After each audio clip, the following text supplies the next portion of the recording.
jour, nous sommes à Seroué dans l'Atlantique pour la plus longue étape de ce tour. La journée risque d'être longue pour le maillot jaune.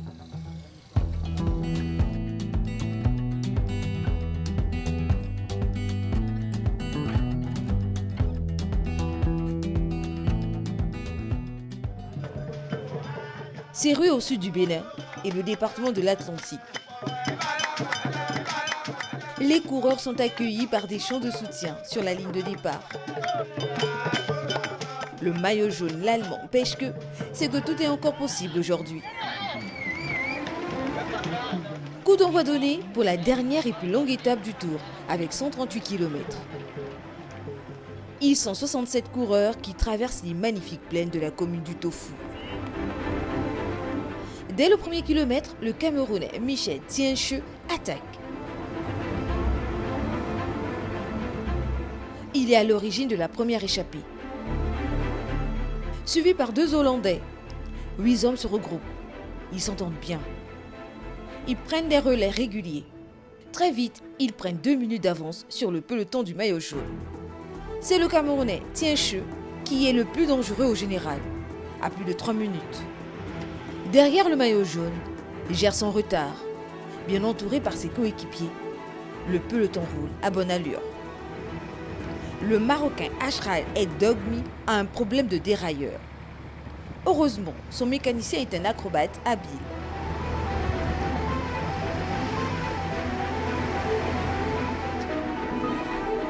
C'est ensuite un Béninois qui a un problème.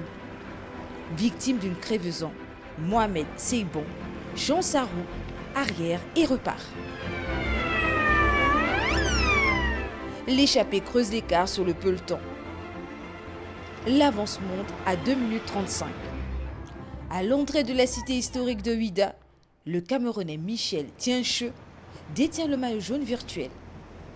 Il essaie d'imposer un rythme rapide à l'échappée pour creuser l'écart. Mais derrière, le peloton a réagi.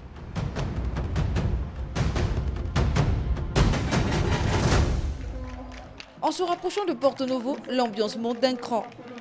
L'échappée jette ses dernières forces dans la bataille. À 10 km de l'arrivée, les 8 hommes ont encore 1 minute d'avance sur le peloton. Mais derrière, ils sont nombreux à vouloir gagner l'étape. Emmené par le maillot jaune, le peloton se rapproche. La dernière ligne droite sera fatale aux échappés. Le sprint est lancé. C'est Bachero Nikiema, le Burkinabé, qui l'emporte, devant le Belge Van Gulum et le Marocain Mark Chou. C'est la 2e victoire africaine en 2 jours. Nikiema a tout donné.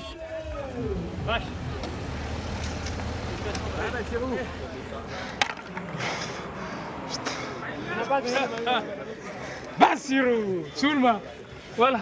Ouais, vraiment, c'est une très belle récompense pour le Burkina Faso, le peuple burkinabé, puisque c'est le cœur qui travaille. Si tu as le cœur, au moins, avec l'encombrement de l'équipe, l'accompagnement de l'équipe, ça va. Je suis très content de remporter cette étape. Vraiment, ce n'est pas mon force qui m'a fait remporter, c'est l'équipe. C'est donc le jeune berlinois de 24 ans, Marcel Bench, qui gagne ce 17e tour du Bénin. Le premier béninois, Ricardo Songele, est 43e.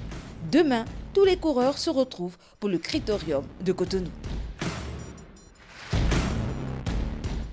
Magnifique tour du Bénin. Mais avant de nous retrouver pour le Grand Prix de Cotonou, je vous laisse visiter le musée de la Fondation Zanzou à Ouidah.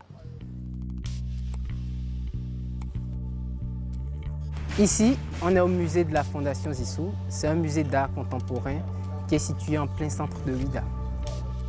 C'est une maison qui a été construite en 1922 d'architecture afro-brésilienne. C'est devenu un musée en 2013. C'est un musée qui accueille des artistes en résidence. On a des expositions où on va présenter la collection privée. Et à côté, on fait aussi des résidences d'artistes. Actuellement au musée, l'exposition qu'on présente, c'est d'une artiste tunisienne. Elle s'appelle Aïcha Snoussi. Elle est artiste, mais elle travaille également avec une mission archéologique qu'on appelle la mission Lix. Et cette mission-là a retrouvé les traces, les vestiges d'une ancienne civilisation nomade qu'on appelle les Tchéchis.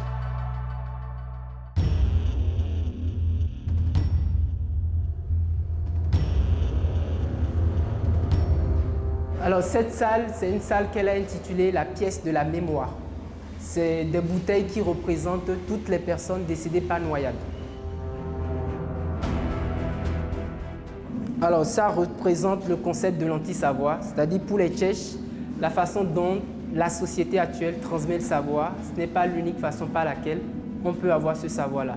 Histoire de dire que si une personne elle n'est pas bonne à l'école, ça dit que cette personne-là n'est pas moins intelligente. Ça veut dire juste que cette personne, en fait, c'est la façon de transmettre qui pose problème.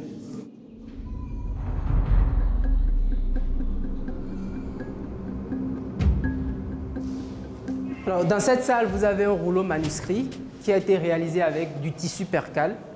Dessus, vous allez remarquer qu'il y a des formes, des écritures. Et ces écritures et ces formes-là ont été réalisées avec de la latérite, de la terre rouge.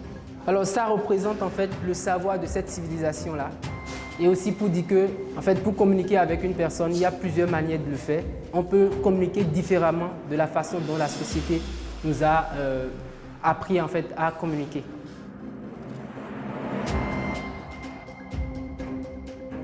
Donc dans cette salle, le sol est recouvert d'une couche de latérite pour faire référence à l'élément terre. Alors pourquoi la terre? C'est parce que les Tchèches, ils ont un lien fort, une connexion avec la terre. Donc elle a utilisé la même latérite pour écrire sur les murs.